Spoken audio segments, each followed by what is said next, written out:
할렐루야, 할렐루야. 우리 수요예배 가운데 나오신 우리 동강의 우리 가족 여러분들, 우리 성도 여러분들을 환영하고 축복합니다.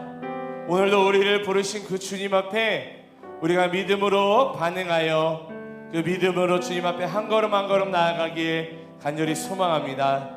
우리가 믿음으로 나아갈 때에 그 믿음 가운데 이루실 그 주님을 온전히 바라보는 오늘의 예배함 되길 간절히 소망합니다. 우리 시간 그 믿음을 이루실 그 주님 앞에 우리 힘차게 박수치며 찬양하며 나아가도록 하겠습니다. 이 눈에 아무 증거, 이 눈에 아무 증거 아님의 여도 믿음만을 가지고서 늘 걸으며 이 길에 아무 증거이 아니 들려도 하나님의 약속, 이 눈에 아무 증거, 이 눈에 아무 증거 아님의 여도 믿음만을 가지고서 늘 걸으며 이 귀에 아무 소리 아니 들려도 하나님의 약속 위에 서리라. 걸어가세 믿음 위에 서서 나가세 나가세 의심 버리고 걸어가세 믿음 위에 서서 눈과 귀에 아무 증거, 이 눈이 보기에는 어떠하든지 이미 얻은 증거 내 눈을 믿으며 이 맘에 의심 없이 살아갈 때에 우리 소원 주 안에서 걸어가세 걸어가세 믿음 위에 서서 나가세 나가세 의심 버리고 걸어가세 믿음 위에 서서 눈과 귀에 함은 주님의 거룩함을 주님의 거룩함을 들고 맹세한 주 하나님 아버지는 참 이쁘다.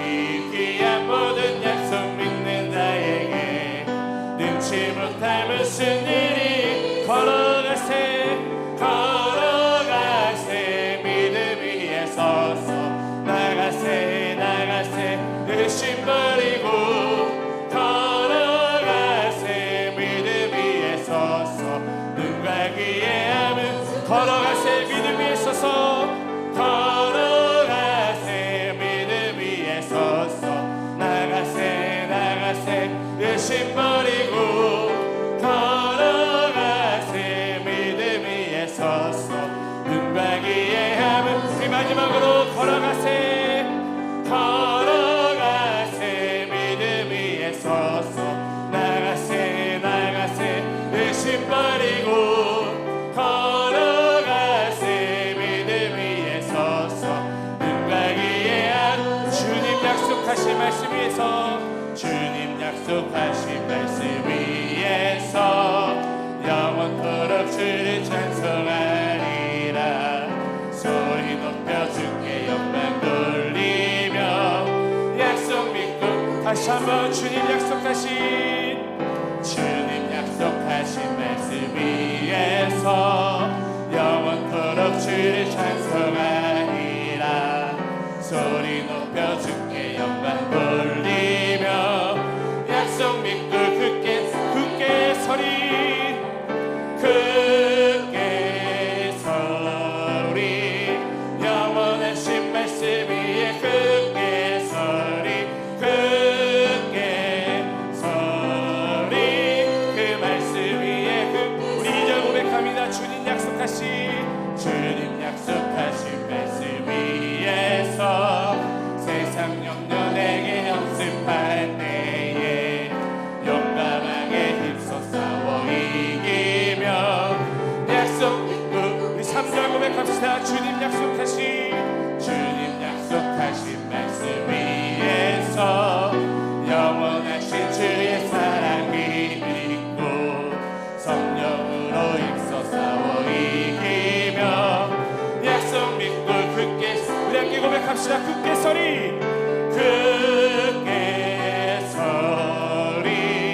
영원하신 말씀 위에 굳게 서리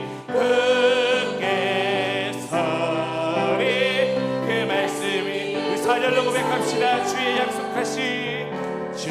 약속하신 말씀 위에서 성령 인도하는 대로 행하며 주님 품에 항상 안식 얻으며 약속 믿고 굳게 서리라. 굳게 서리 영원하신 말씀 위에 굳게 서리.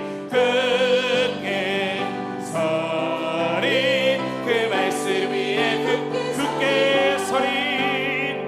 굳게 서리 영원하신 말씀 위에 굳게 서리. 굳게 서리 그 말씀 우리 마지막으로 굳게 서리. 굳게 서리 영원하신 말씀 위에 굳게 서리. 굳게 서리 그 말씀 위에 굳게 서리라. 우리의 그 믿음대로 행하시는 그 주님께 그 영광의 박수 올려드립시다. 할렐루야. 아멘. 우리의 그 믿음대로 행하시며 여전히 우리보다 먼저 행하시는 그 주님을 온전히 바라보며 나아가길 간절히 소망합니다. 우리 함께 고백합시다. 우리 주는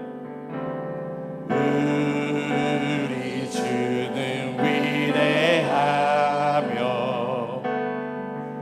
능력이 많으시도다. 그의 지혜 무궁하며 인자는 영원하도다. 상한 자들 고치시며 상처를 싸매시도다. 별들의 수를 세시며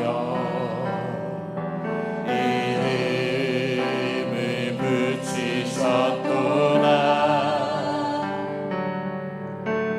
그가 구름으로 하늘을 덮으시며 땅을 위하여 비 준비하시니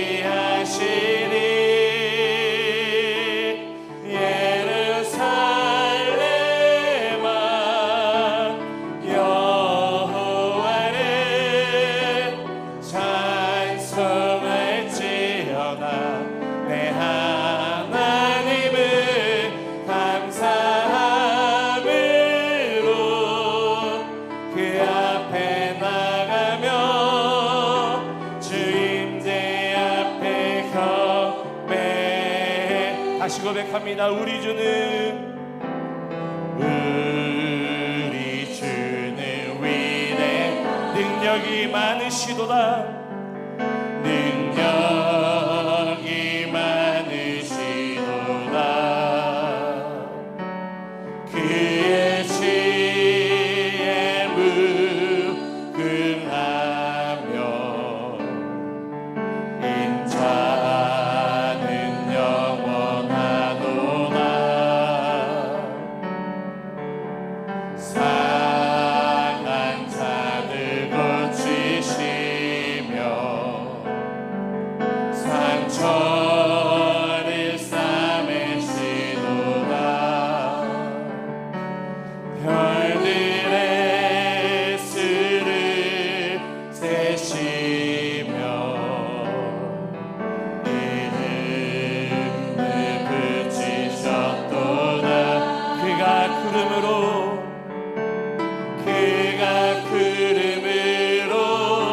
하늘을 덮으시며 땅을 위하여 준비한 우리 시간 손을 높이 들고 예루살렘아 예루살렘아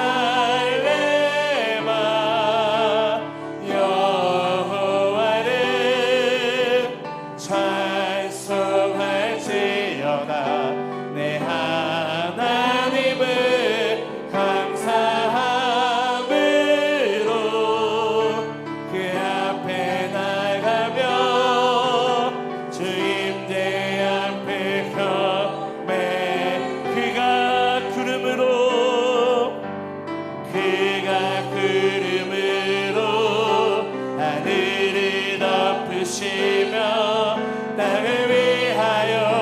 그 준비하시니 예루살렘아 예루살렘아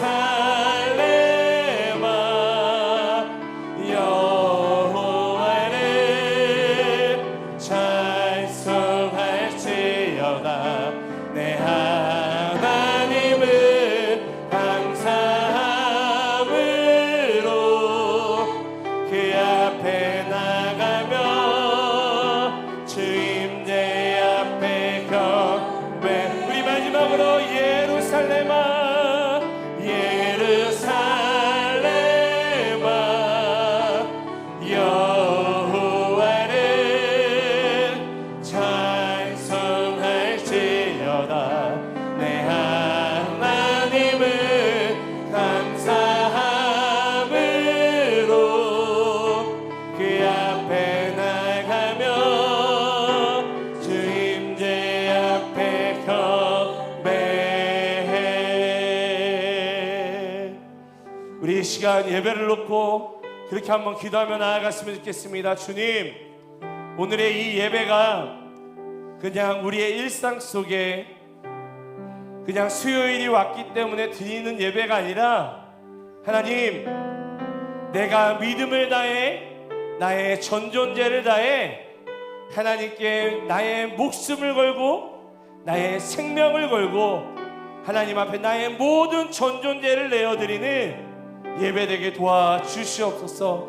그래서 오늘 이곳 가운데 일하시고 역사하시는 그 하나님을 경험하고 만나는 오늘의 예배함 되게 도와주시옵소서. 찬양 가운데 임재하여 주시고 말씀으로 깨닫게 도와주시고 기도하며 나아갈 때에 응답하시는 그 하나님을 만나는 오늘의 예배함 되게 도와주시옵소서. 특별히 말씀을 전하시는 우리 영병철 목사님 붙잡아 주사 그 말씀이 선포되어질 때마다 아멘으로 화답하여 하나님 그 말씀으로 열매 맺는 우리들 되게 도와달라고, 우리 이것들을 놓고 우리 주님의 이름을 크게 한번 부르신 후에 우리 간절히 기도하며 나아가도록 하겠습니다. 주여, 사랑과 은혜가 충만하신 주님 너무나도 감사드립니다.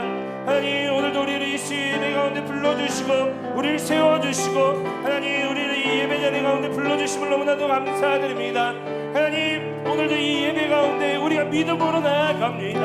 하나님, 우리가 아버지 그냥 수요일이 되었기 때문에 주님 앞에 나아가는 것이 아니라 우리의 믿음을 다해 우리의 모든 전존재를 다해 예배받게 찬양받게 합당하신 그 주님 앞에 온전히 나아가니 하나님 그 예배함 되어질 수 있도록 주님 인도하시고 붙잡아 주시옵소서. 아버지, 찬양 가운데 말씀 가운데 기도 가운데 주님 인도하여 주시고 특별히 귀한 아버지 목사님을 세워주셨사오니 말씀을 통해 하나님을 더욱더 깊이 깨닫게 도와주시고 그 말씀이 선포되어질 때마다 아멘으로 화답하며 그 말씀에 우리의 마음밭에 심겨져서 30배 60배 100배의 말씀의 열매를 맺어가는 우리 되게 도와주시옵소서. 사랑과 은혜가 풍성하신 하나님 아버지 감사합니다. 비를 준비하시는 분이 우리 하나님이심에 감사합니다. 그리고 그 비를 준비하시는 분이 과거와 현재와 미래의 모든 것을 아시는 하나님이기 때문에 우리에게 가장 좋은 것으로 준비하실 줄 믿습니다. 우리가 그러한 믿음과 은혜의 눈으로 바라볼 때 우리의 모든 것들이 다르게 보여지고 또 믿어지고 주의 능력으로 살아내는 힘과 은혜를 덧입게 될 줄 믿습니다. 오늘 그 힘을 얻고 돌아가는 시간 되게 해 주시고 은혜로 시작하여 은혜로 마치는 인생들 될 수 있도록 붙잡아 주시옵소서. 오늘도 우리를 불러주신 분이 하나님이시기 때문에 하나님이 또 우리에게 하실 얘기가 있을 줄 믿습니다. 말하는 자나 듣는 자 모두에게 성령의 조명하심으로 역사하여 주시고 주의 보혈로 덮으사 이것이 하나님의 음성만 들려지는 거룩한 지성소가 되어질 수 있도록 역사하여 주시옵소서. 그렇게 역사하실 주님을 기대하오며 예수 그리스도의 이름으로 기도드립니다. 아멘. 우리 교회 앞에 교회 소식 먼저 들려드리도록 하겠습니다. 6월 월삭 새벽 기도회가 6월 1일 토요일 새벽 5시 본당에서 드려집니다. 특별히 다음 세대를 위한 담임 목사님의 축복 안수 기도가 있을 예정이니 우리 아이들과 함께 달려나와 주시면 감사하겠습니다. 우리 동행 전도 축제가 진행되고 있습니다. 동행록을 함께 작성해 나가며 한 영혼을 하나님의 마음으로 섬겨 주시기를 바랍니다. 7주차 복음 미션은 영혼에게 섬김 선물 전달하기입니다.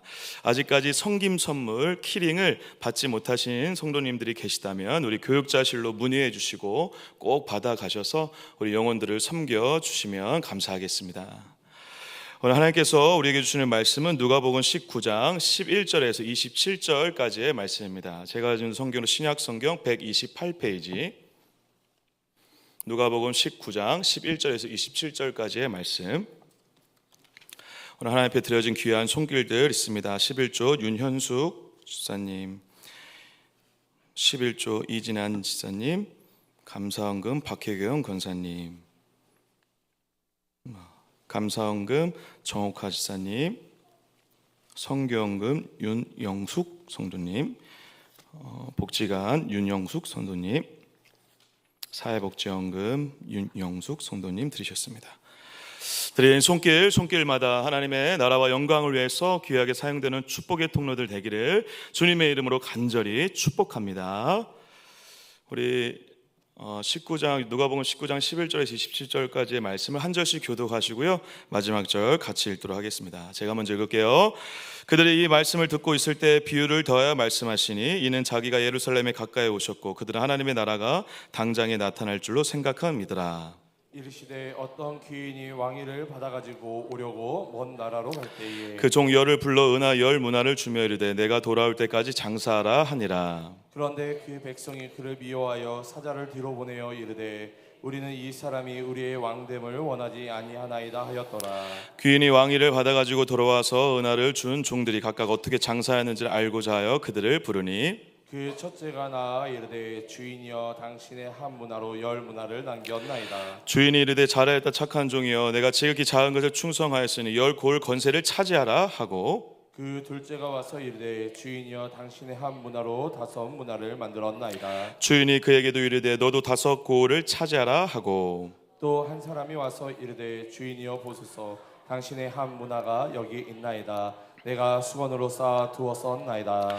이는 당신이 엄한 사람인 것을 내가 무서워함이라. 당신은 두지 않은 것을 취하고 심지 않은 것을 거두나이다. 주인이 이르되 악한 종아 내가 내 말로 너를 심판하노니 너는 내가 두지 않은 것을 취하고 심지 않은 것을 거두는 엄한 사람인 줄로 알았느냐. 그러면 어찌하여 내 돈을 은행에 맡기지 아니하였느냐. 그리하였으면 내가 와서 그 이자와 함께 그 돈을 찾았으리라 하고 곁에 섰는 자들에게 이르되 그 한 문화를 빼앗아 열 문화 있는 자에게 주라 하니 그들이 이르되 주여 그에게 이미 열 문화가 있나이다. 주인이 이르되 내가 너희에게 말하노니 무릇 있는 자는 받겠고 없는 자는 그 있는 것도 빼앗기리라. 같이요. 그리고 내가 왕됨을 원하지 아니하던 저 원수들을 이리로 끌어다가 내 앞에서 죽이라 하였느니라. 아멘. 할렐루야. 할렐루야. 네, 수요예배에 나오신 여러분을 주님으로 환영하고 축복합니다. 우리 옆에 분 바라보면서 인사해 볼까요? 잘 오셨습니다. 환영합니다. 축복합니다. 사랑합니다. 네, 손도 잡아주시고요. 사랑합니다. 오셔서 반갑습니다. 네, 네, 멀리 있으신 분들은 하트도 날려주셔서 감사합니다. 네. 더 많은 하트를 날려주시기를 축복합니다. 네, 오늘 말씀을 통해 누가복음 19장 11절 17절 말씀을 가지고 거꾸로 있는 예수님의 비유 8번째 시간 열 문화 비유의 반전이라는 제목으로 하나님의 마음을 나누고자 합니다. 제가 신앙생활을 한지 어렸을 때부터 따지면 오래되지만 제대로 한 걸로 따지면 이제 불과 한 15년 정도 됐을까요? 네, 제가 30살, 31살 지날쯤에 다시 회심을 하게 되고 하나님을 인격적으로 만나면서 예수님을 진짜 그때부터 제대로 믿기 시작했는데, 제가 우리 어르신들 계시는데 이런 말씀 드려서 죄송한데 제가 신앙생활을 하루하루 해보고 살아올수록 너무 단순해지는 결론이 뭐냐면 하나님이 다 하신다는 것입니다. 할렐루야. 네. 이게 복음이죠. 사실 주님이 다 하셨고 하시고 계시고 하실 것입니다. 할렐루야. 예, 이거를 붙잡고 사니까 많은 것들이 정돈이 돼요. 정리가 되고, 그리고 이것을 붙잡고 사니까 오늘 귀한 찬양처럼 준비하시는 하나님이 오늘도 여기 계시죠. 할렐루야. 예, 그렇기 때문에 두려워하지 않을 수 있는 거죠. 예, 이러한 방식으로 신앙생활을 하는 것이 하나님이 우리에게 요구하시는 방법이죠. 이미 전부를 주시고, 이미 복음을 주시고, 이미 하나님이 어떤 분이신지 다 알려주시고, 예수님이란 선물을 주시고, 자, 우리 함께 이 길을 가보자 라고 하는 하나님의 이 초청에, 이 부르심에 반응하며 사는 것. 그래서 신앙생활이 단순해지면 단순해질수록, 그리고 정확하고 명확할수록, 그리고 이 은혜의 뜻을 정하면 정할수록 하나님이 우리의 인생을 더 풍요롭게 이끌어가는 것을 누리게 된다는 사실입니다. 여기 어르신들, 우리 신앙의 선배님들이 더 그걸 사실 저보다 더 많이 느끼고 있을 텐데, 알량한 이 목사가 이런 얘기를 드려서 정말 죄송하지만, 이 사실을 절대 잊지 않으시길 축복합니다. 은혜로 사는 인생인 줄 믿습니다. 은혜 한번 몸을 던져보세요. 할렐루야. 하나님의 은혜가 이미 충만하고 앞으로도 하나님의 은혜가 충만할 것이다. 할렐루야. 여기에 몸을 던져보세요. 그러면 은혜로 끌고 가는 인생을 살게 될 줄 믿습니다. 그러면 힘들 때라도 덜 힘들 수 있고, 불안할 때라도 두려워하지 않을 수 있고, 고통스러울 때라도 기뻐할 수 있는 이 뭔가 이상한 능력으로 살아가는 자가 된다는 사실이죠. 그래서 우리가 계속 앞으로 계속적으로 매일매일 우리가 정면으로 만나야 될 사실은 뭐냐면, 오늘도 여전히 하나님의 은혜가 나와 함께 있다. 오늘도 여전히 하나님의 은혜의 최절정의 증거인 예수 그리스도의 십자가 죽음이, 그 죽음을 통해 나에게 주어진 생명이 여기 있다 라고 하는 복음 앞에 서는 방법으로, 그렇게 복음 앞에 섰을 때 저와 여러분들에게 들려오는 어떤 하나님의 마음이, 하나님의 음성이, 하나님의 용기와 하나님의 따뜻한 손길이 여러분들을 오늘 살게 하는 것이죠. 오늘 여러분들의 삶 가운데, 매일매일 삶 가운데 다시 하나님의 은혜 앞에, 복음 앞에 서심으로 그 복음이, 은혜가 나에게 어떻게 말을 걸어오는지 들으시고, 그 복음의 은혜에 답하는 방법으로 살아가셔서 여러분들의 모든 삶의 연장이 은혜가 늘 가득한 충만한 인생길 되시기를 주님으로 간절히 축복합니다. 오늘 비유의 말씀을요, 제가 여러 가지 제목을 생각하다가 그냥 무난하게 했습니다. 무난하게. 문화. 재미없으세요? 열 문화의 비유의 반전. 문화. 무난하죠? 죄송합니다. 그만하겠습니다. 네. 그래서 제가 어떻게 주제를 좀 정했냐면, 한번 따라해 볼까요? 저항할 수 없는 하나님의 은혜로 세상에 저항하자. 다시 한번 따라하겠습니다. 저항할 수 없는 하나님의 은혜로 세상에 저항하자. 할렐루야. 할렐루야. 제가 얼마 전에 교회에서 배려를 해주셔가지고요, 귀한 세미나에 갔다 왔는데, 그 세미나를 진행하면서 이제 교회 개척과 교회 어떠한 앞으로 미래 비전에 대해서 여러 가지 이제 어떤 강의를 하시는 강사님께서, 목사님이 그 어떤 설문조사를 하나 가지고 오셨는데, 그 설문조사의 내용 중에 어떤 게 있었냐면, 세상 사람들이 왜 교회를 안 다니고 왜 비판하는가, 왜 교회와 거리를 두려고 하는가. 근데 놀라운 사실은 아시죠? 대부분 예상을 하시죠? 왜 그렇죠?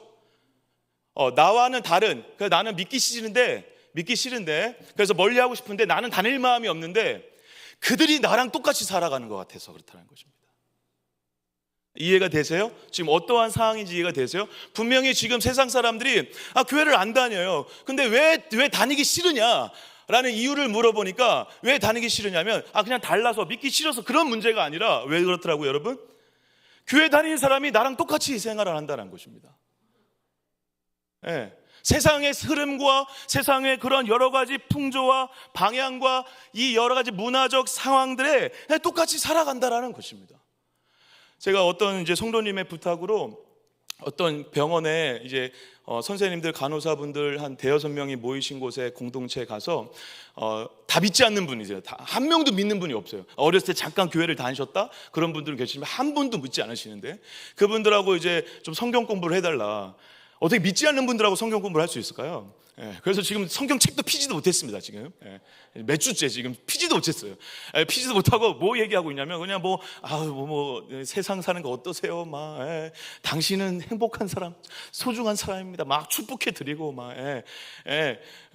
이 병원에서 일하는 거 힘드시죠? 일상적인 얘기 나누는데 이제 교회 이야기, 어떤 신앙의 이야기로 이제 넘어왔는데 그분들의 이야기도 똑같았어요. 자기가 교회를 가봤다라는 거예요. 다니고 싶었던 마음도 있었대요. 누군가의 어떤 전도로, 그리고 잠깐 다녀본 적도 있다고 합니다. 그런데 그분들이, 그리고 거기 계신 6명 모두가 다 동일하게 얘기했던 반응은 뭐였냐면, 너무도 역설적이고 이해 안 되는 표현이지만 자기하고 달라서 자기는 안 믿는 걸 인정하지만 자기와 다르게 살 줄 알고 기대했는데 그렇지 않다라고 얘기하고 있었다는 것입니다. 여러분, 세상 사람들은요, 세상에 우리 교회를 바라보는 많은 시선들은요, 의외로 우리가 좋아요. 우리가 세상 속에서 하나님의 사람으로 온전히 살아가기 쉽진 않지만 그래도 뭔가 다른 걸 원해요. 그렇게 우리를 욕하면서 나는 안 믿을 거야, 그리고 우리를 비아냥거리고 멀리하고 하면서도 우리가 다르길 원해요. 어떻게 원해요? 예수 믿는 사람답길 원하는 거예요. 세상 사람의 문화가 아니라 하나님의 사람, 교회를 다니는 사람답길 원해요. 이상하죠? 그런데 그렇게 원해요.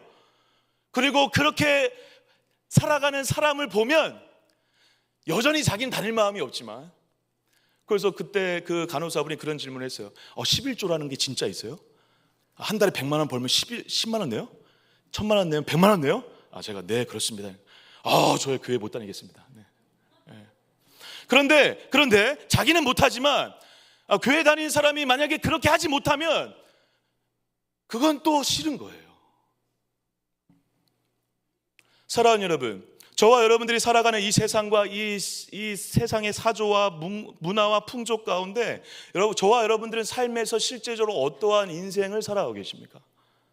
여러분들의 삶을 통해서 주변에 믿지 않는 자들이 그래도 넌 좀 달라라는 방식으로 지금 증명시키고 있습니까? 아니면 똑같다라고 하면서 그 문화에 지금 휩쓸려 가고 있습니까? 사랑하는 여러분, 여러분들과 저희가 끝내 걸어가야 될 길은 세상을 거슬러 올라가는 하나님의 길인 줄 믿습니다. 그리고 그 길을 갈 때만이 우리가 사는 길이죠. 사실 그 길을 예수님이 걸어오셨고 그리고 우리에게 초청하시는 것이죠. 그래서 오늘 그 주제 문장을 이렇게 잡은 거예요. 저항할 수 없는 하나님의 어느 세상에 저항하자. 근데 여러분, 오늘 본문 말씀이 이 주제와 어떻게 관련이 있을까?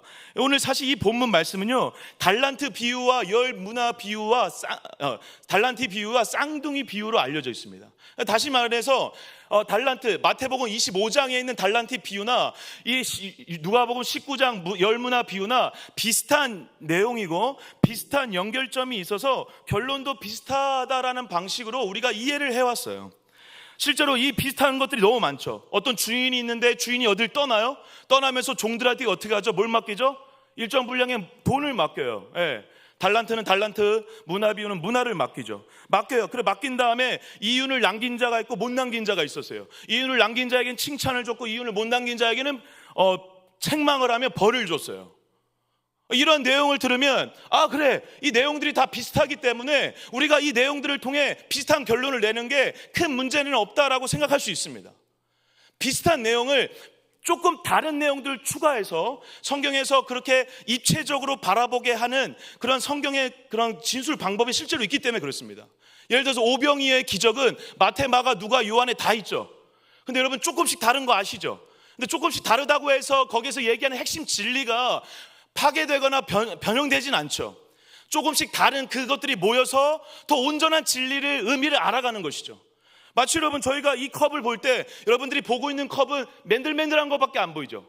근데 이 컵을 온전히 이해하기 위해서는 어떻게 해야 되죠? 여러분들이 보는 관점과 제가 여기에서 보는 관점과 이 사방에서 보는 관점을 다 모아야 이 컵의 진짜 의미가 드러나는 것이죠. 그래서 오병이의 기적도 마태, 마가, 누가, 요한 네 방향에서 본 이 제자들의 관점을 다 우리가 좀 더 깊게 이해할 때 온전한 의미가 드러나는 거죠. 좋습니다. 그렇게 우리가 성경을 이해하는 것이 너무도 귀해요. 그런데 그래서 이 달란트 비유와 열 문화 비유도 이 두 가지 방향으로 바라본 어떠한 진리에 대해서 우리가 다른 방향으로 얘기한 이것을 종합적으로 이해하여 한 가지 진리로 나아가는 우리의 어떠한 이 성경을 이해하는 방식에 대해서 제가 다 거부할 마음은 없습니다. 그런데 제가 이 본문을 무려 지금 10년 넘게 이 본문을 가지고 씨름해 오면서 여전히 사실 오늘 말씀을 전하면서도 제가 지금 얘기하는 이 입장이 온전히 다 맞다라는 확신이 약간 1%밖에 더 있지 않아요. 그러니까 51%의 확신을 가지고 제가 49%를 무너뜨리고 왔어요, 사실. 그래서 여러분, 이 얘기를 듣고 여러분들이 저거는 연병철 목사의 입장이야, 누군가의 특정한 사람들의 입장이야 라고 얘기하셔도 괜찮습니다. 저는 그 입장을 충분히 존중합니다. 이 비유는 더더욱 그렇습니다. 그런데 제가 그럼에도 불구하고 1%의 가능성을 두고 오늘 이 달란트와는 다르게 봐야 되는 이유가 있다라는 것입니다. 열매 맺는 인생, 남기는 인생, 그래서 달란트와 문화를 이윤을 충분히 남겨서 많은 사람들에게 신앙의 본이 되는, 도전이 되는 이야기라는 내용이 어느 정도 포함이 되어 있을지 모르겠지만 문화 비유가 달란트와 어떻게 다른지를 설명하는 방법으로 오늘 문화 비유가 정말 얘기하고 싶은 것을 같이 발견하는 시간으로 이 시간을 저와 여러분들을 초청하겠습니다. 먼저 여러분, 달란트 비유와 문화 비유를 처음에 진수를 시작할 때, 설명을 시작할 때 예수님이 앞뒤 맥락이 완전히 다릅니다. 무슨 말이냐면 달란트 비유는 마태복음 25장에 있는데 마태복음 25장에는 뭐에 대한 내용으로 가득하냐면 천국은 무엇이냐라는 내용으로 가득해요. 그래서 그냥 천국, 열처녀 비유 막 그런 거 계속 나와요. 그런 거 계속 나오다가 달란트 비유가 나오는 거죠. 그래서 그 달란트 비유를 통해 일반적인 진술을 하고 있어요. 일반적인 천국의 진술. 이해가 되시나요? 그래서 우리가 원래 받아들이듯이 예수님이 초림하시고 부활하신 이후에 그리고 다시 오실 재림의 때까지 이 가운데 성도가 살아가야 될 천국으로서의 삶은 어떤가? 천국은 이런 것이다. 맞다. 예수님의 부활 때부터 다시 오실 재림의 때까지 일반적으로 우리 성도들이 살아갈 삶의 모습이 어떤가라고 하는 그런 일반적인 천국의 모습에 대해서 서술하고 있어요. 맞아요. 그런데 여러분, 오늘 문화 비유는 재미있게도 천국을 설명하다가 또 다른 천국의 모습을 얘기한 것이 아니라 갑자기 등장을 해버렸어요. 어떻게 등장을 했냐면 19장 11절 제가 한번 읽어보겠습니다. 같이 제가 읽겠습니다. 그들이 이 말씀을 듣고 있을 때 비유를 더하여 말씀하시니 이는 자기가 예루살렘에 가까이 오셨고 그들은 하나님의 나라가 당장에 나타날 줄로 생각함이더라. 여러분, 근데 이 11절 처음 보세요. 그들이 이 말씀을 듣고, 이 말씀은 뭘까요, 여러분? 앞에 있는 사건을 얘기하겠죠. 앞에 있는 어떤 사건이죠? 삭개오와 예수님의 대화예요. 삭개오와 예수님의 대화를 통해서 삭개오, 누가 봐도 천국 못 갈 같은 놈, 죄송합니다. 그놈, 그 놈이 천국을 간다는 거예요, 지금. 그래서 마지막 절에 10절에 이렇게 표현을 했죠. 인자가 온 것은 잃어버린 자를 구원하려 함이니라. 이 말씀을 하면서 예수님이 그래, 가부와 고아 세리 이렇게 불쌍한 거, 연약하고 약한 자를 구원하고 하나님의 나라는 이렇게 약한 자를 구원하는 놀라운 역사가 있는 나라야 라고 생각하는 그들에게 그렇게 또 설명을 실제로 하셨어요. 그런데 문제는 뭐냐면 이 말씀을 듣고 있는 자들에게 오늘 문화 비유를 했다라는 것입니다. 근데 이들이 무슨 생각을 하고 있었냐면 마지막 절 보세요. 11절 하반절입니다. 그들은 하나님의 나라가 당장에 나타날 줄 생각함이더라. 그럼 여러분, 저와 여러분들이 예수님이라고 생각해 보세요. 그러면 지금 이 대화를 듣고, 삭개오와 예수님의 대화를 듣고, 그리고 이 사람들이 기대한 건 뭐죠, 여러분? 이 사람들이 기대하는 건 지금 당장이라도 하나님의 나라가 올 것처럼 기대하는 것이죠. 그리고 실제로 여러분들이 그동안 들어왔다 아시다시피 지금 이스라엘은 로마의 압제로부터 핍박받는, 그리고 공격당하는, 고통당하는 공포 정치에 의해서 그들에게는 정말 자유가 필요한데 자유를 누릴 수 없는 상황이에요. 그들에게 진짜 구원은 무엇이죠? 지금 하나님의 나라가 임하는 것은 무엇이죠? 로마의 압제로부터 벗어나서 해방을 하고 그래 하나님의 간섭을 통해서 구원받는, 그리고 헐벗고 불쌍한 자들이 새롭게 태어나는, 일어나는 그런 역사가 지금 일어나길 원하는 거죠. 그 지금 일어나길 기대하고 있죠. 예수님을 따라와서 여기까지 와 보니 저 사람이 진짜 메시아구나. 맞는 말이죠. 메시아구나. 저 사람이 이제 예루살렘에 입성하면 이제 당장 이제 예루살렘에 들어갈 텐데, 예루살렘에 입성하면 저 사람을 통해서 우리가 로마의 압제로부터 벗어나고 이제 이 폭력과 악착취와 억압으로부터 벗어난 진짜 하나님의 나라를 경험하겠구나, 진짜 자유를 경험하겠구나, 해방이 되겠구나, 구원받겠구나, 하나님의 나라를 살게 되겠구나라고 하는 기대를 갖고 있는 것이죠. 당장 예루살렘에 들어가기만 하면. 이들에게 비유를 얘기하시는 거예요. 그럼 여러분, 저와 여러분 예수님이라면 이들에게 그래, 니네들이 말이 맞아, 그렇게 얘기하실 것 같으세요? 그거 아니야 라고 얘기하실 것 같으세요? 할렐루야. 그래, 와, 내가 지금 당장 로마의 압제로부터 벗어나고 이런 폭압 정치로부터 벗어나 우리가 진짜 원수를 멸하고 온전한 로마에 저항하여 새로운 하나님의 나라를 만들 거야 라고 얘기하고 싶으세요? 얘기해야 돼요? 아니면 아니라고 얘기해야 돼요? 아니라고 얘기를 해야죠. 아니, 그리고 실제로 그렇게 되지 않았잖아요. 예수님이 하시는 방법이 로마의 압제로부터 벗어나 진짜 이 폭악과 이 정치로부터 우리가 또 폭력적으로 열심히 싸워서 원수를 멸하고 다 쓸어버리고 우리가 구원받자, 이 얘기를 지금 기대하는 이들에게 이렇게 예수님이 하셨어요? 안 하셨잖아요. 그럼 예수님은 뭘 가르쳐 주시고 싶으실까요? 비유를 통해 니네가 생각하는 하나님의 나라가 아니라 내가 생각하는 하나님의 나라를 가르쳐 줄게라는 것입니다. 예수님이 원하는, 그 예수님을 통해 실제로 이루어지는 하나님의 나라는 이런 거야 라는 것을 가르쳐 주기 위해서 뭘 시작하셨다고요? 열 문화 비유를 시작하셨죠. 근데 여러분, 예수님이 실제로 이 비유를 하시고 어디로 가시죠? 예루살렘으로 가시죠. 예루살렘에서 끝내 어떻게 하시죠? 십자가에서 죽으시죠. 그리고 그 죽음을 통해 하나님의 나라를 시작하시죠. 이스라엘 백성들이 생각했던 것처럼 로마에 대항을 하고 폭력적 저항으로 인해서 원수를 멸하여 복수하여 하나님의 나라를 세우는 방식이 아니라 죽음을 통해서 하나님의 나라를 이루셨죠. 죽음을 이제 목전에 앞둔 문화 비유를 통해 뭔가 예루살렘과 예루살렘 사이에, 그리고 이들의 이해와 예수님의 사이에 이 간극을 메꾸려고 하는 비유의 요청을 여러분들의 마음에 느껴지십니까? 예수님의 저희가 진실이 어떤 것인지 느껴지십니까? 그래서 끝내 죽음을 통해 일어나는 하나님의 나라가 이것이다라고 선포하듯이 열문화 비유를 말하고 있다는 것입니다. 목사님, 그래요, 좋아요, 열문화 비유를 봐서 그래서 좋습니다. 하나님의 나라죠. 맞아요, 하나님의 나라 비유예요. 하나님의 나라 비유고 죽음을 통해서 하나님의 나라가 시작된 거 우리도 다 알아요. 그런데 이게 구체적으로 어떻게 그렇게 얘기할 수 있는 것인가 라고 우리에게 반론을 제기하는 자들이 있을 수 있죠. 그래서 제가 이 표를 제가 이게 너무 공부하는 시간이 되면 안 될 것 같아서 제가 안 보여드리려고 했는데, 그래도 봐야 될 것 같아요. 달란트 비유와 문화 비유가 어떠한 차이점이 있는지 보면 그것이 더 분명하게 나타나거든요. 여러분, 달란트 비유에서 달란트는요, 비현실적인 단위입니다. 아시죠? 한 달란트가 몇 억에 해당되는 것이죠. 그래서 그 주인이 달란트를 줬다는 것은 완전 엄청난 부자, 세상에 둘도 없는 완전 최고죠, 최고. 5달란트, 3달란트 준 그 주인이 어느 정도 재산이 있는지 가늠이 안 되는 것이죠. 비현실적이에요. 그런데 여러분, 그래서 비현실적인 비유기 때문에 비현실적인 상황이지만 그 비현실적인 걸 현실로 만드는 유일한 분이 누구시죠?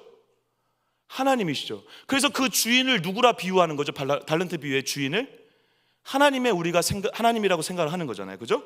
그런데 문화 비유는요, 이 한 문화는 물론 큰 돈이긴 하지만 한 2-3달치의 월급쟁이들의 월급에 해당된다고 합니다.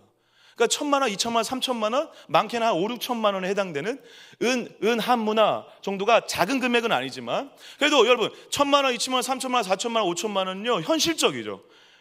누구든지도 줄 수 있는 것이죠. 여러분, 종의 수는요, 무려 지금 달란트 비유에서는 3명을 얘기하고 있는데, 그 다 달라요. 5달란트, 2달란트, 1달란트. 근데 10문화 비유에서는 10명에 각각 한 문화씩 나눠주죠. 똑같이 한 문화씩 나눠주는 이 모습을 잘 기억하시길 바랍니다.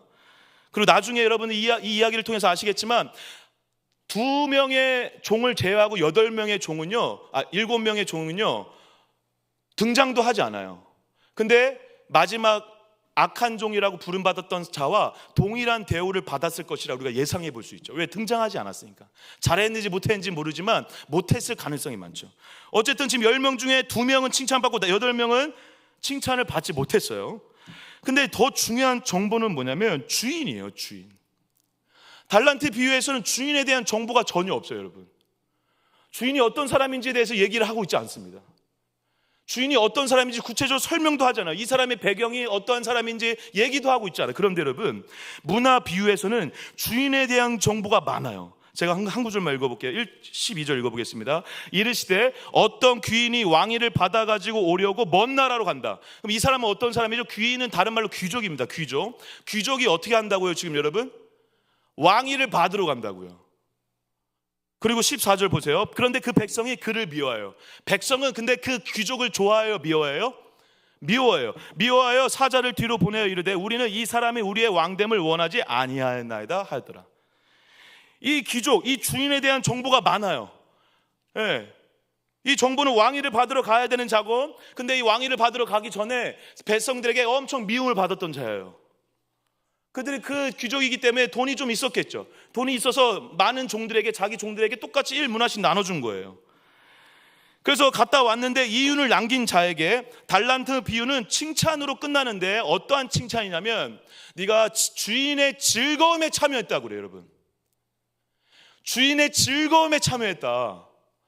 주인의 기쁨에 참여했다. 제가 달란트 비유 예전에 한번 설교했었던 것 같은데, 주인의 즐거움에 참여했다라고 하면서 그것을 엄청 칭찬하거든요. 그러니까 너가 잘한 거 이윤을 남겨서가 중요한 게 아니라, 네가 하나님이 주인이 누구인지를 알아서 주인이 모든 것을 가진 자라는 걸 알아. 주인과 함께 그 주인의 풍성함을 누리고 즐거워했다라는 것을 칭찬했다라니까요.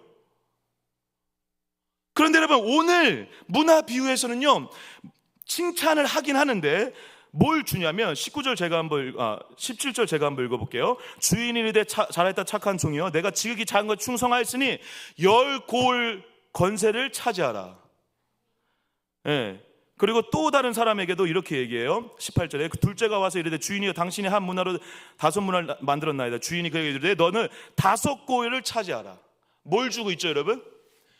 다스릴 권세를 주고 있어요. 사랑하는 여러분, 이것이 우리가 열매를 많이 맺어서 권세를 얻어야 된다는 식으로 얘기를 해야 된다면, 그래서 우리가 천국을 살아가는 비결이 열심히 신앙생활을 해서 열매를 맺어서 권세를 얻을, 천국 가서 엄청난 마을을 다스릴 권세를 얻어야 된다고 한다면, 근데 그 권세는 10권세일 수도 있고 5권세일 수도 있다고 얘기를 해야 된다면, 저는 그렇게 천국을 가시고 싶지는 않습니다.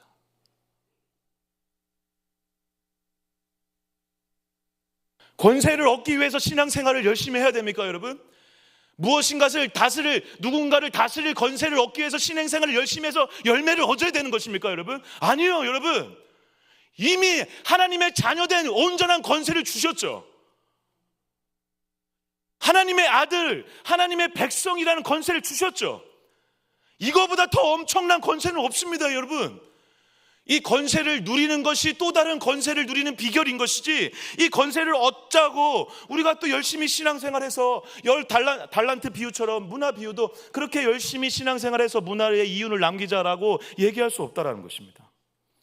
그리고 더 심각한 것은 이윤을 남기지 않은 자에게 달란트 비유는 책망으로 끝나는데, 문화 비유에서는 책망 플러스 사망을 예언하는 멘트로 끝나버려요. 죽음.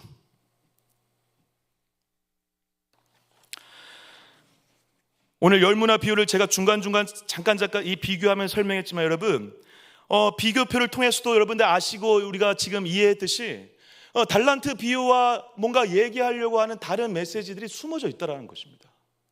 근데 그 이야기를 통해 이 특히 어떤 귀족, 아까 말씀드린 어떤 귀족이 왕위를 받아와 그들에게 종에게 나눠주어 이윤을 맺고 그것을 기뻐하며 권세를 주고 이 이야기와 스토리가 재미있게도 저와 여러분들은 이 이야기를 읽으면서 아무 생각이 없지만 이 이야기를 읽는 독자는 혹은 이 이야기를 듣는 자들은 이 이야기를 들으면서 그들의 머릿속에 스쳐가는 한 사건이 있어요.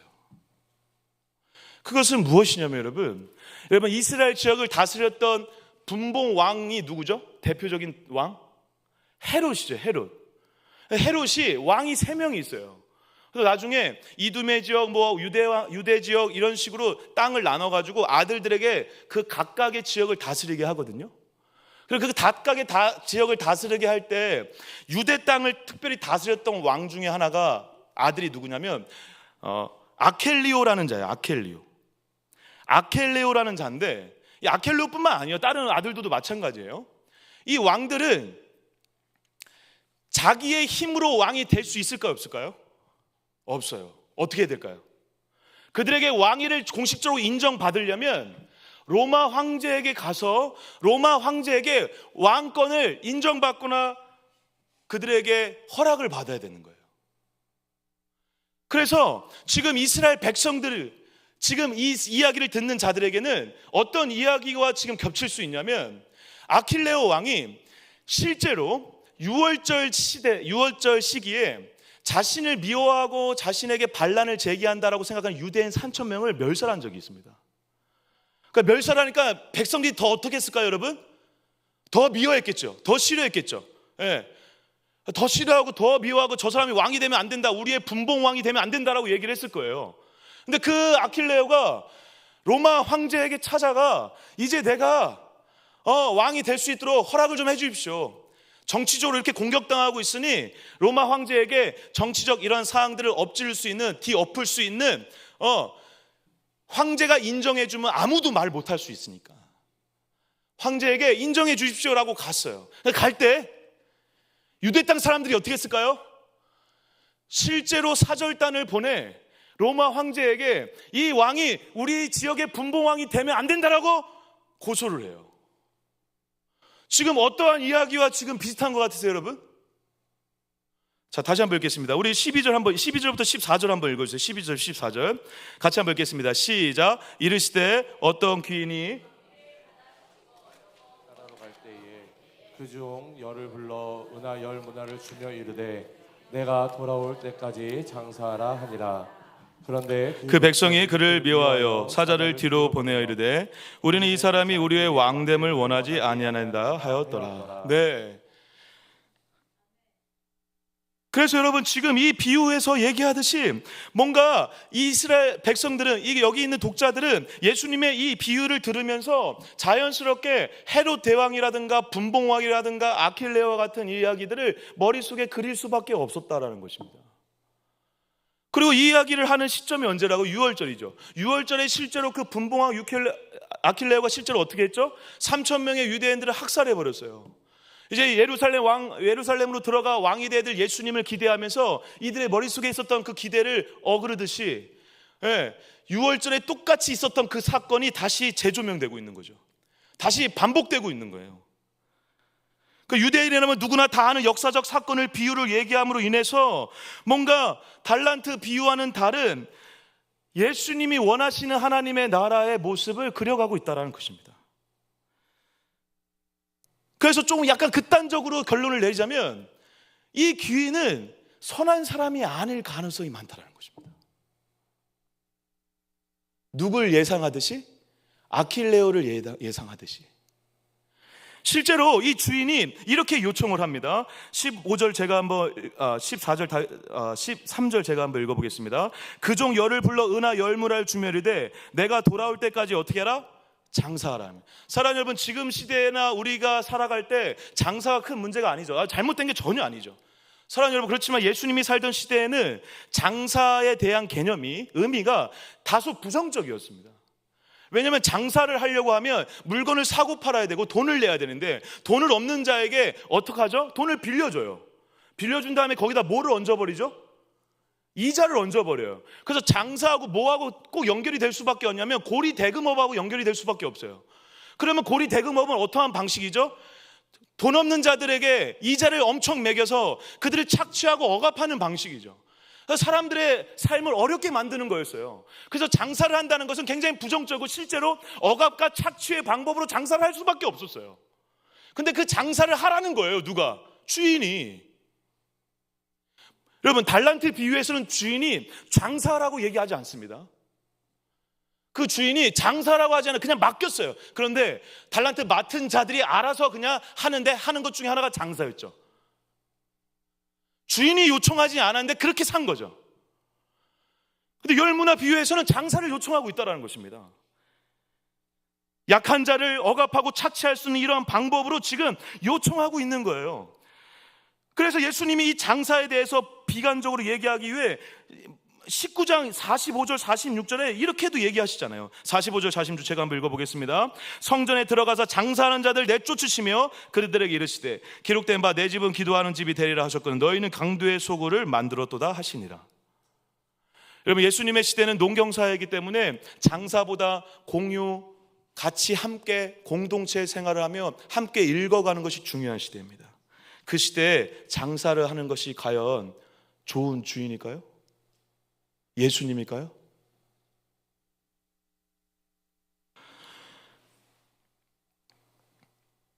장사를 하는 것을 통해서 많은 이익을 남기는 방식으로 종들에게 요청했는데 종들 중에 2명이 어떻게 했다고요? 그 방법을 그대로 받아들여 억지와 착취를 통해 수많은 이익을 남긴 것입니다. 그러면 이 열문화를 받은 종들은 이익을 남겼다라는 것은 공동체와 그 사회와 불쌍한 사람들을 생각한 겁니까? 주인을 생각한 겁니까? 주인이 더 중요한 거죠. 주인이 더 우선되는 거죠. 주인의 이익이 더 우선된다는 것입니다.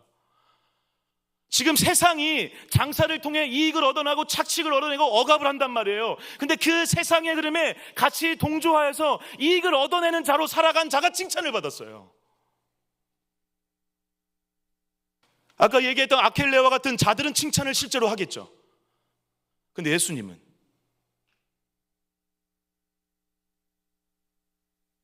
폭력과 억압과 착취로 가득한 세상을 지금 비유적으로 얘기하며 우리의 초점을 어디에 두도록 하고 있냐면 3번째 종에 집중하게 만든다는 것입니다. 3번째 종에 대해서 한번 잠깐 보겠습니다. 자, 20절 한번 같이 한번 읽어볼까요? 20절 읽겠습니다. 시작. 또 한 사람이 와서 이르되 주인이여 보소서 당신의 한 문화가 여기 있나이다. 내가 수건으로 쌓아두었나이다. 이는 당신이 엄한 사람인 것을 내가 무서워함이라. 당신은 두지 않은 것을 취하고 심지 않은 것을 거두나이다.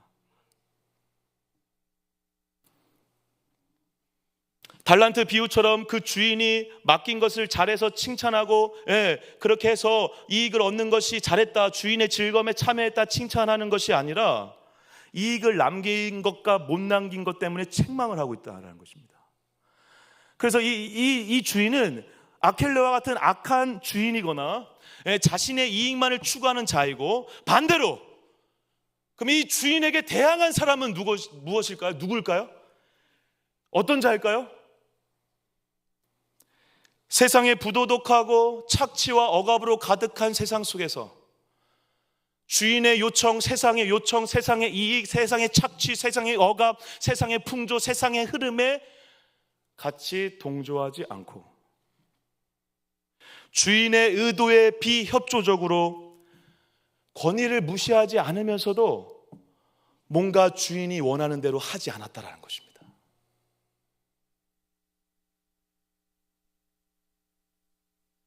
더욱 여러분, 이 종은요, 이 문화를 그때 당시에 이것을 보관하려면 어디에 제일 많이 보관했고 일상적이고 그 제일 잘했다고 칭찬을 받느냐면 밭에 감추인 보화라는 제목처럼 어디에 감춰야 돼요? 땅에 감춰야 돼요. 땅에. 그래서 달란트 비유에서 마지막에 그 악한 종은 땅에 감춰요.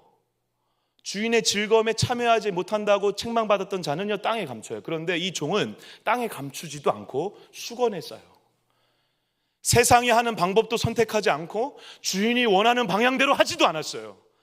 세상의 흐름과 억압과 착취의 방법으로 이익을 이름을 남겨서 칭찬받고 그럴 수 있음에도 불구하고 그 길을 선택하지 않았어요. 그래서 그 길을 선택하지 않아서 죽을 수도 있는 그 상황에 처했어요. 그것을 알면서도 그 길을 선택했어요. 왜 그랬을까요? 그것이 혹시 죽음의 길일지 모르지만 진짜 중요한 것은 세상의 질서와 논리와 세상 사람들과 함께 살아가는 것이 아니라 하나님의 은혜와 능력으로 하나님의 질서로 살아가는 것을 알았고 믿었기 때문이라는 것입니다. 그래서 세상이 요구하는 대로 그런 상황 가운데 똑같은 방법으로 사람들에게 착취하고 이익을 취하지 않은 거예요. 그의 방법은 단순히 그냥 감춘 것이 문제가 아니라 죽을 수도 있는데 감춘 거예요. 왜? 그 흐름에 반응하고 싶지 않았던 거예요. 그 흐름에 오히려 저항하고 싶었던 거죠. 그 흐름에, 그 세상의 풍조에 대항하고 싶었어요. 그렇지만 싸우진 않았죠. 어떻게 했죠? 철저히 비폭력적으로, 철저히 죽어지는 방법으로, 철저히 낮아지는 방법으로, 철저히 책망받는 방법으로, 철저히 더 초라해지는 방법으로 억압을 당하고, 그리고 그 주인을 통해 죽임을 당할 수 있는 자리로 기꺼이 가는 방법으로 저항을 했죠.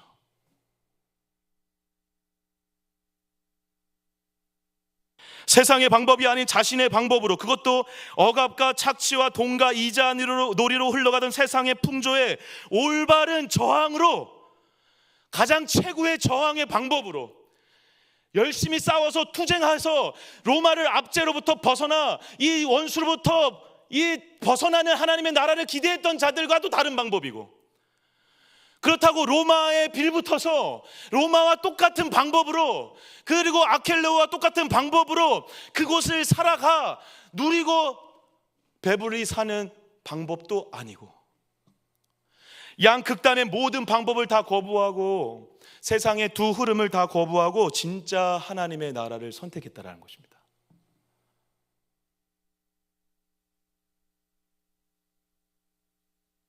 당시 유대인들이 가지고 있는 메시아 사상과 로마 압제로부터 벗어나 하나님의 나라를 꿈꾸었던 그들의 방법이 아니라, 복수하는 방법이 아니라 폭력적으로 대항하고 반론을 제기하고, 그리고 로마와 싸우는 방법도 아니라, 그렇다고 아켈레오와 같이 결탁하는 방법도 아니라, 자기가 할 수 있는 최선의 저항으로 그곳을 살아내고 있는 이 한 사람이 하나님의 나라의 시작이었다라는 것입니다.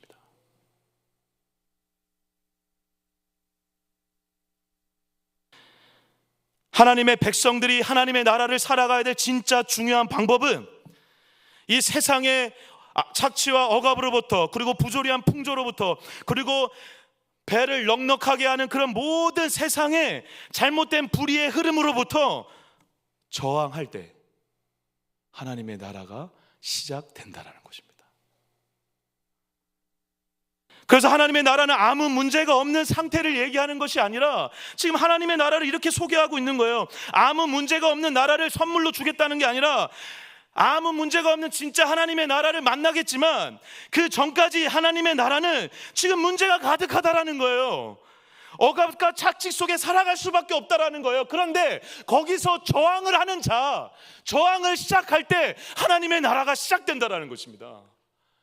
세상의 불합리와 불의와 그리고 믿음 있음에 대해서 욕하는 저 세상과는 다른 방식으로 살아가는 한 사람을 통해 하나님의 나라가 시작된다는 것입니다.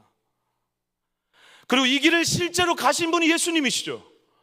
그 예수님이 진짜 자기의 모든 목숨을, 죽음을 던지는 방식으로 세상의 흐름에 저항하셨죠. 그리고 그 저항으로 영원한 생명의 문을 여는 방법으로 세상을 살아갈 하나님의 사람들을, 저항할 수 있는 하나님의 사람들을 세우셨죠. 그래서 그 길로 하나님의 나라를 초청하고 있다는 것입니다. 사랑하는 여러분, 달란트 비유처럼 이것이 열매를 맺지 않으면 책망받는 얘기, 많이 맺으면 좋다라는 얘기가 아니라, 하나님의 나라와 하나님의 사람은 세상의 풍조와 부조리 가운데에도 끝내 비폭력적인 저항으로, 권력에 대한 저항으로, 세상의 풍조에 대한 흐름에 대한 욕망에 대한 저항으로 하나님의 질서대로 살려고 하는, 저항하는 한 사람을 통해 하나님의 나라가 이루어진다는 것을 이 비유는 우리에게 도전하고 있다는 것입니다. 여러분, 왜 이 얘기를 하고 있죠? 예수님이 죽은 이후에 실제로 초대교회가 그렇게 살았죠. 초대교회 끊임없이 사람들이 세상이 핍박을 했죠. 그렇지만 그들이 끝까지 어떻게 했죠? 저항을 하는 삶을 살았죠. 왜? 세상을 저항하고 하나님의 뜻대로 사는 것이 천국인 것을 아는 자들이기 때문에 그랬다는 것입니다.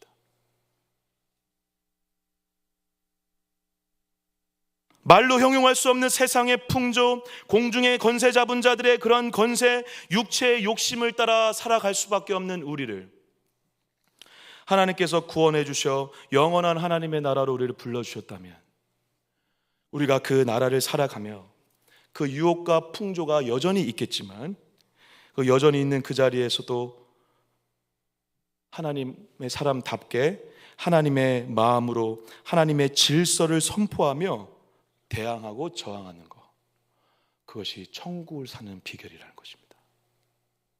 저와 여러분들이 세상의 흐름에 얼마만큼 대항하고 저항하고 계십니까? 회사에서 불의한 방법으로 약자를, 그리고 나보다 약한 자를 멸시하고 무너뜨리는 방법에 동조하고 계시지 않습니까? 세상과 똑같은 방법으로 돈을 얻고 착취를 하고 더 높은 자리에 올라가고 더 높은 자리에 올라가서 성공하는 것이 좋은 것이다라는 생각이 나쁜 것은 아니지 않냐라고 그렇게 합리화하며 똑같이 살아가고 있지는 않습니까? 온갖 투기를 하면서도 세상도 다 투기를 해 라고 하며 그 방법으로 재산을 늘려가는 것이 큰 문제가 되지 않는다라고 생각하지 않습니까? 사랑하는 여러분, 저와 여러분들은 이 세상이 당연하다고 생각하는 이 세상의 흐름을, 풍조를, 그리고 여러 가지 욕망의 흐름을 저항해야 되는 자로 부름받은 자라는 것을 기억하시길 축복합니다. 그래서 저와 여러분들은 태생적으로 저항적 존재로 살아가죠. 그 증거가 우리의 개신교의 첫 시작이라고 할 수 있는 1517년 비텐베르크 교회에 95개조 방반문을 붙인 루터의 종교개혁이 시작되었을 때 수많은 사람들이 루터를 죽이려고 하고 루터를 따르던 사람들을 죽이려고 했습니다. 그래서 그룹이 생기고 루터파가 생기고 개혁파가 생기죠. 계속 저항을 하죠. 계속 저항을 하다가 이제 아니다, 루터파 개혁파는 이제 이단이다라고까지 카톨릭에서 정죄를 하죠. 그래서 이단이라고 하면서 세상이 그들을 부를 때 뭐라고 부르죠? 프로테스탄트라고 부릅니다. 프로테스트, 저항하다. 프로테스탄트, 저항하는 자. 어디에? 세상에 저항하는 자. 그 프로테스탄트를 통해 종교개혁이 여기까지 이어졌고 우리가 그 개신교의 수혈을 입은 하나님의 은혜를 입은 자로 살아가고 있다는 것입니다. 누군가의 저항과 누군가의 죽음, 누군가의 세상을 향한 처절한 몸부림이 하나님의 나라의 시작이고 하나님의 나라였다라는 것입니다.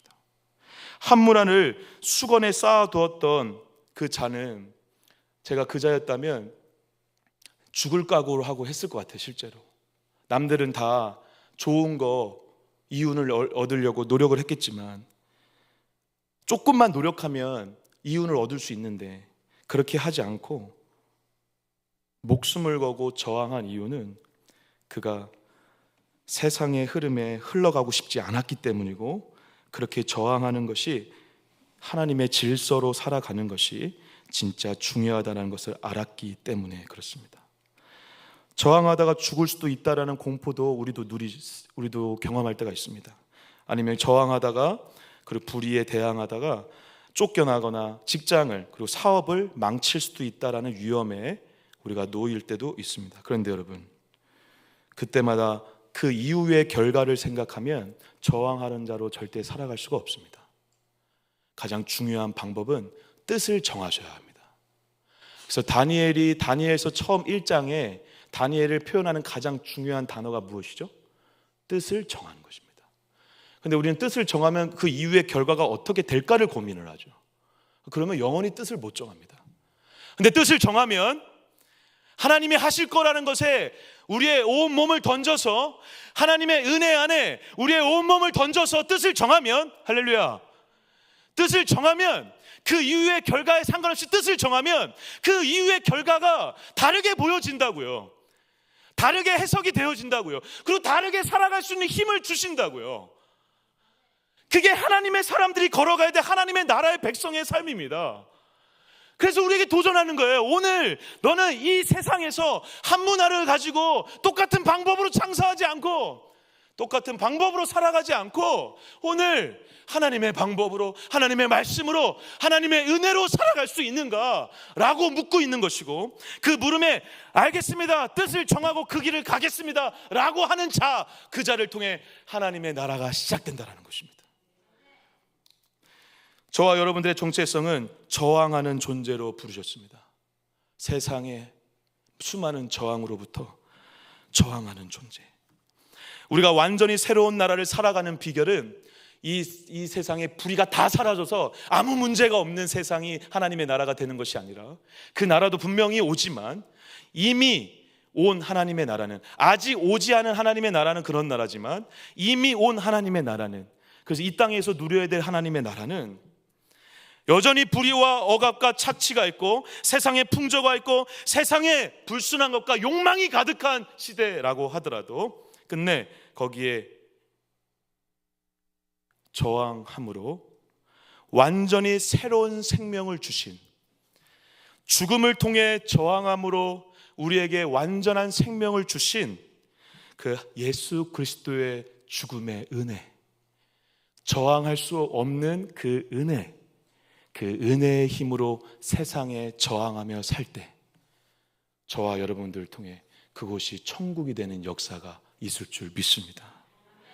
어려울 때마다 그래서 죽음으로 저항하신 예수님을 생각하라는 거예요.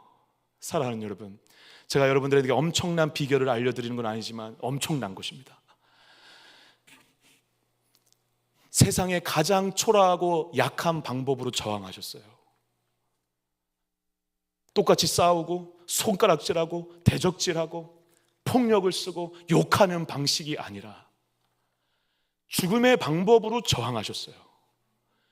그 은혜로 우리가 살았어요. 이게 복음이죠. 할렐루야. 이 복음이 저와 여러분들에게 오늘도 있잖아요. 내일도 있을 거예요.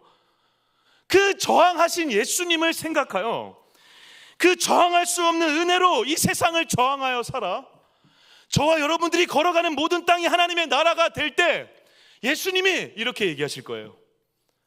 잘했다, 착하고 충성된 종아. 그 칭찬 하나 받으면 되잖아요, 여러분. 할렐루야. 예. 그럼 뭐 10골, 뭐 5골 받는 건세가 뭐가 중요해요, 여러분. 하나님이 이미 그것보다 더 큰 건세를 주셨는데. 그래서 잘했다, 착하고 충성된 종아. 이러한 칭찬을 받는다면 더할 나위 없이 하나님의 은혜로 살아간 자가 될 것입니다. 하나님의 나라는 세상을 저항하는 자들의 것입니다. 세상을 저항했던 수많은 믿음의 선배들을 통해 하나님의 나라가 힘있게 여기까지 전진해 왔고, 여러분들을 통해 또 하나님의 나라가 힘있게 전진해 갈 것입니다. 가정에서, 교회에서, 직장에서 어떠한 방식으로 저항해야 될지는 여러분들 각자가 하나님의 지혜와 마음을 구하시면 됩니다. 그렇지만 잊지 말아야 되는 것은 복음의 방법으로 하시면 됩니다. 가장 초라하고 연약한 죽음이지만 가장 위대했던 죽음으로 저항했던 예수님의 방법으로 여러분들이 하나님의 나라를 살아간다면 저항하려고 하지 않아도 저항하고 있는 자가 될 것입니다. 사랑하는 동학교회 성도 여러분, 이제 주님은 진짜 곧 오실 것입니다. 남은 인생을 어떻게 사실 것입니까?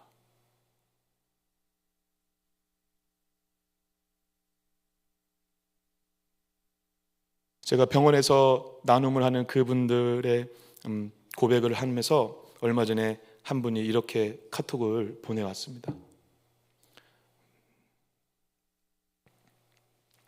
내가 그렇게 비참하고 초라한 존재인 줄 알았는데 내가 소중한 존재라는 걸 알려주셔서 감사합니다.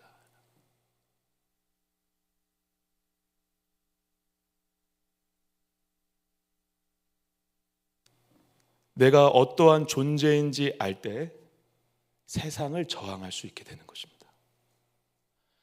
복음으로 내가 산 자라는 걸 알 때, 복음의 가장 위대한 수혜를 받은 자라는 걸 알 때 그 은혜의 힘으로 저항할 수 있는 자가 되는 것입니다. 에베소서 2장 10절 말씀만 보고 마치겠습니다. 좀 길어졌는데요, 우리 한 구절만 보고 마치겠습니다. 같이 읽겠습니다. 시작. 우리는 그가 만드신 바라 그리스도 예수 안에서 선한 일을 위하여 지으심을 받은 자니 이 일은 하나님이 전에 예비하사 우리로 그 가운데서 행하게 하려 하심이니라. 아멘. 여기에 그가 만드신 바라 했을 때 만드시니 헬라어로 포이에마라고 합니다. 많이 들어보셨을 겁니다. 이 포이에마에서 포엠이라는 시, 영어로 시라는 단어가 나온 거죠. 다른 말로 걸작품이라고 해요. 걸작품. 하나님이 저와 여러분들을 세상의 풍조와 욕망과 더러움과 추악함으로 살아가는 세상의 흐름 속에서 건지셔서 우리를 하나님의 가장 위대한 포이에마 걸작품으로 만드셨습니다. 이 복음이 여러분들에게 실제가 될 때 오늘 이 세상을 살면서도 세상의 흐름에 흔들리지 않고, 흔들리지만 넘어지지 않고, 흔들리지만 휩싸이지 않고 저항하며 살 수 있게 될 것입니다.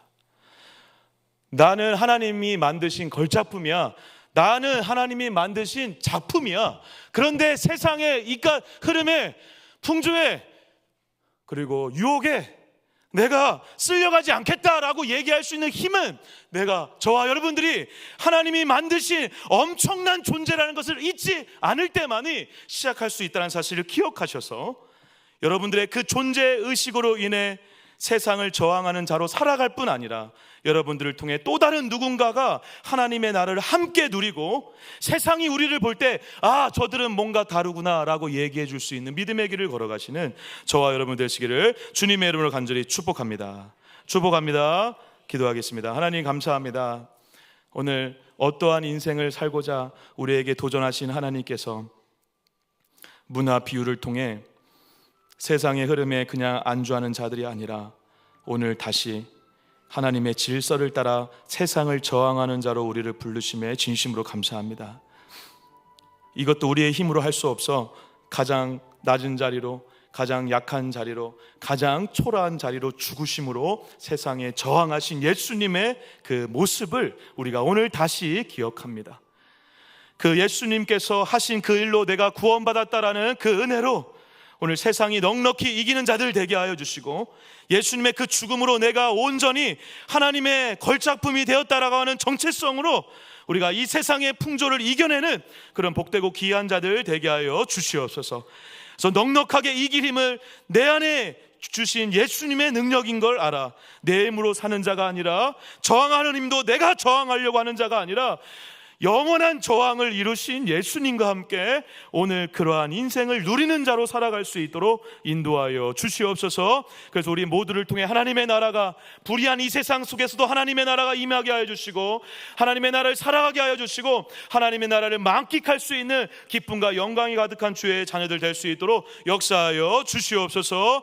오늘 이 제목으로 기도하시고 우리 교회를 위해서, 교회 특별히 동강 전도축제가 진행되고 있는데 이 전도축제를 통하여서 우리 귀한 영혼들이 아버지 정말 주님을 만나고 천국을 함께 누리는 역사와 기쁨이 있게 달라고, 천국잔치로 초대되는 역사와 은혜가 있게 달라고 기도해 주시고 우리 담임 목사님과 모든 중지자분들과 우리 다음 세대를 위해서 기도해 주시고 각자 가지고 나신 기도 제목들과 나라의 민족을 위해서 기도하다가 돌아가도록 하겠습니다. 주여 한번 외치고 기도합니다. 주여.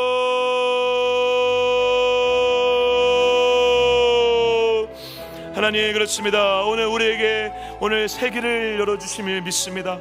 하나님 내 생각, 내 뜻, 그리고 세상의 풍조, 세상의 흐름이 아니라 이렇게 끌려가고 휩쓸려가는 세상 속에서도 끝내 하나님의 뜻을 붙잡고 하나님의 질서를